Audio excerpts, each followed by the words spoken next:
آج میں آپ لوگوں کو فحش فلموں کی کھوکھلی حقیقت کے بارے میں بتانے جا رہا ہوں، تو پلیز اس ویڈیو کو آخر تک لازمی دیکھیے گا۔ فرض کریں اگر آپ کسی دکان پہ کچھ خریدنے جائیں اور آپ کو اندازہ ہو جائے کہ یہ دکاندار دھوکے باز ہیں، تو کیا پھر بھی آپ اس سے خریداری کریں گے؟ یقیناً آپ کا جواب نہ ہوگا، بلکہ آپ سیدھا کہیں گے ہرگز نہیں، میں کوئی بے وقوف ہوں۔ اگر آپ کے سامنے کوئی دوسرا گاہک جان بوجھ کر اسی دکاندار سے دھوکہ کھا کر غلط چیز خریدے تو آپ کو اس کے عقل پر افسوس ہوگا جس نے جانتے بوجھتے دکاندار کو اجازت دی کہ وہ اسے لوٹ لے۔ آپ اور میں ہم سب جانتے ہیں، اور اب تو یہ کوئی ڈکی چھپی بات بھی نہیں، کہ فحش فلموں پہ مبنی انڈسٹری بلین ڈالرز انڈسٹری ہے۔ اس کاروبار میں ملوث ہر دکاندار دنیا میں دھوکہ اور جھوٹ بیچنے والا سب سے بڑے بیوپاری ہیں۔ انہیں اس بات سے ہرگز کوئی غرض نہیں کہ ان کی بنائی گئی یہ تباہ کن فلمیں معاشرے پہ کتنے بھیانک اثرات ڈال رہی ہیں۔ ان فلموں کو دیکھ کر کتنے لوگ کم سن بچوں کی معصومیت اجاڑ دیتے ہیں، کتنے گھروں میں محرم رشتے ناپاک ہوس کی بھینڈ چڑھ جاتے ہیں۔ ان سب اعداد و شمار سے ان کا کوئی لینا دینا نہیں، انہیں صرف اپنے جیب بھرنے سے غرض ہے۔ یہ لوگ دراصل اس دکاندار سے کہیں بڑے دھوکے باز ہیں جس سے خریداری کرنے سے آپ سختی سے منع کر چکے ہیں، کیونکہ وہ دکاندار آپ کو معمولی مالی نقصان پہنچا رہا تھا، جبکہ یہ بے حس لوگ تو نسلوں کو برباد کر رہے ہیں۔ ان کے کسٹمر ذہنی طور پر اس قدر مفلوج ہو جاتے ہیں کہ ایک جیتی جاگتی خوبصورت بیوی اس کے پاس موجود ہو تب بھی وہ اس میں کوئی کشش محسوس نہیں کر پاتے۔ اچھے بھلے صحت مند مرد بھی سائز اور ٹائمنگ کے حوالے سے خوفزدہ نظر آتے ہیں۔ اگر آپ کو معلوم ہو جائے کہ یہ ویڈیوز جو آپ اپنے آرام دہ بستر پر بیٹھ کر محض ایک فنگر کلک سے حاصل کر لیتے ہیں، اور ان کا دورانیہ عموماً 30 منٹس تک بھی ہوتا ہے، ان کی ریکارڈنگ کیسے ہوتی ہے اور ان کے پیچھے کیا راز ہوتا ہے، تو آپ شاید خود پر ترس کھا لیں۔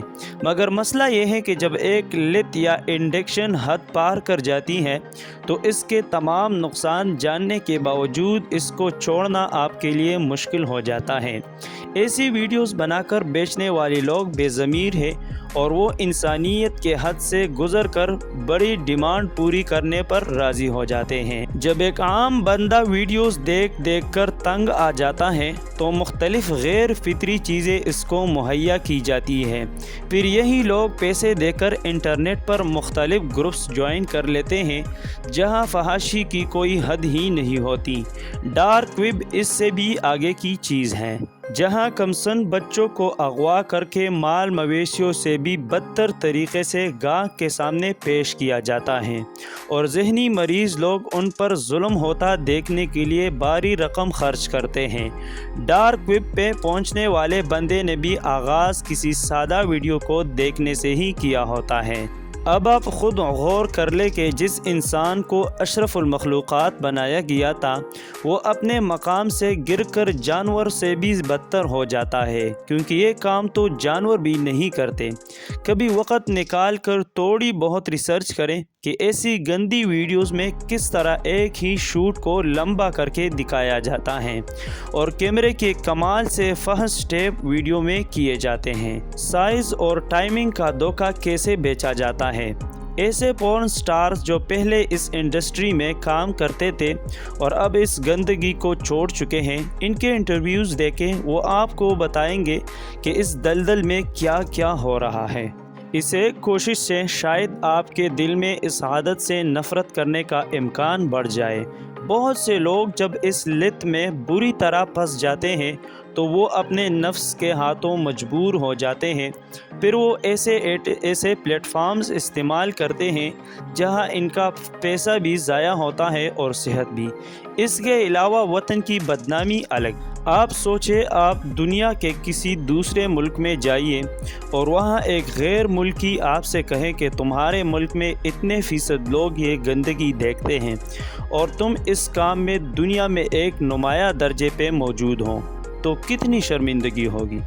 بجائے سائنس اور ٹیکنالوجی میں ٹاپ 10 میں آنے کے، ہم کہاں اور کس کام میں دوسری قوموں سے آگے بڑھے ہوئے ہیں۔